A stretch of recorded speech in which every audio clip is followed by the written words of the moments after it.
Exam শেষ, এখন তো হাতে অফুরন্ত সময়। তো চলো কিছু নতুন বানানো যাক। আজকে একটা আর্টের ভিডিও নিয়ে তোমাদের কাছে আমি চলে এলাম।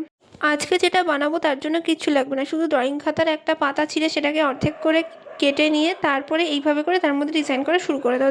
প্রথমে এই পেজটাকে 3টে পার্টে ভাগ করার জন্য 2টো লাইন টেনে নেব। তারপরে সেই লাইনের একদিকে এরকম ডিজাইন আমি করে নিচ্ছি এবং আরেকদিকেও ডিজাইন করবে, আর মাঝখানে লেখা থাকবে একটা কোড। এরকমই কিছু একটা আজকে বানানোর প্ল্যান ছিল আমার। তো দেখো এখানে আমি রাউন্ড মোটিভের ডিজাইন, ফ্লাওয়ার মোটিভের কিছু ডিজাইন এঁকে নিচ্ছি। অ্যান্ড কম্পাস থাকলে এগুলো খুব তাড়াতাড়ি হয়ে যায়। আমার কাছে কম্পাস ছিল না বলেই একটু সময় লেগেছে, অ্যান্ড হয়তো অতটা পারফেক্টও হয়নি। তো তারপরে কিছু লম্বা লম্বা লাইন্সও টেনে নেবো, সেরকমও কিছু ডিজাইন থাকবে, কারণ সবটাই শুধু রাউন্ড মোটিভ বলে সেটা কিন্তু ভালো লাগবে না।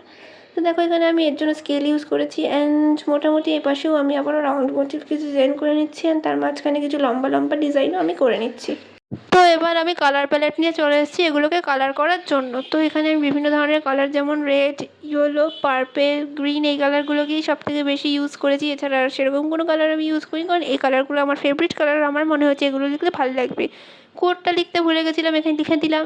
অ্যান্ড আমার হাতের লেখা কতটা বাজে সেটা তোমরা বুঝতেই পারছো। তো এবার এটাকে চলো কালার করা শুরু করি। দেখো এটাকে আমি কালার করছি, আর এখানে ইয়েলো কালারটা আমি করে নিচ্ছি। এখন রেড কালার, অরেঞ্জ কালারও আমি করেছি। অ্যান্ড দেখো তারপরে এটাকে ইয়েলো কালার করে এমন ধীরে ধীরে পুরোটাকে আমি কালার করা কমপ্লিট করে নিচ্ছি। দেখো এখানে প্রায়টা কালার করা হয়ে যাচ্ছে, আর এটা কালার করতে হবে খুব ধীর গতিতে, কারণ যদি একটু বাইরে বেরিয়ে যায় দেখো দেখতে কিন্তু খুব বাজে লাগবে। তো বাইরে বেরিয়ে গেলে সেটাকে ম্যানেজ করার জন্য একটু সাদা রঙ ইউজ করতে হয়, যেটা আমিও ইউজ করেছি এখানে, কারণ আমার সবটা মোটেও পারফেক্ট হয়নি। অ্যান্ড এবার এখানে আসল কাজ, যেটা হচ্ছে কোডটাকে লেখা, যেটা হচ্ছে সবথেকে কঠিন কাজ, সবথেকে হার্ডেস্ট পার্ট। অ্যান্ড যেটাকে লিখতে তুলি দিয়ে যথেষ্টই ধৈর্য সহকারে সুন্দর করে করতে হয়। একটুখানি বেঁকে গেলে তো হয়ে গেল, কারণ এখানে খুব লিমিটেড জায়গা আছে, ঠিক করার কোনো তো অপশানই নেই, যেটা হবে সেটাই ওয়ান টাইম।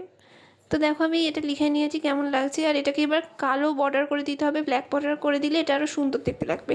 তো তারপর ভাবলাম বেঁচে থাকা কাগজ দিয়ে আরও কিছু আর্ট বানাই, যেটা আমি অনেক দিনই অনেক ভিডিওতেই এরকম আর্ট বানাতে দেখেছি। তো আমি ভাবলাম আমিও এরকম কিছু বানাই। তো দেখো এই কাগজটার মধ্যে আমি স্কোয়ার করে নিয়েছি, একটা হার্ট সাইন বা ল্যাপ সাইন যেটাই বলো আমি এঁকে নিয়েছি।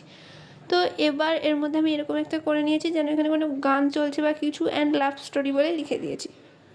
তো এবার এটাকে আমি কালার করে নেব red colour and pink colour, যেটা আমার ফেভারিট কালার, অ্যান্ড এখানে সব থেকে ভালো লাগবে সেই কালারটা আমি করে নিয়েছি। তো এবার এগুলোকে সব ব্ল্যাক বাটার করে নিতে হবে যেগুলো আছে।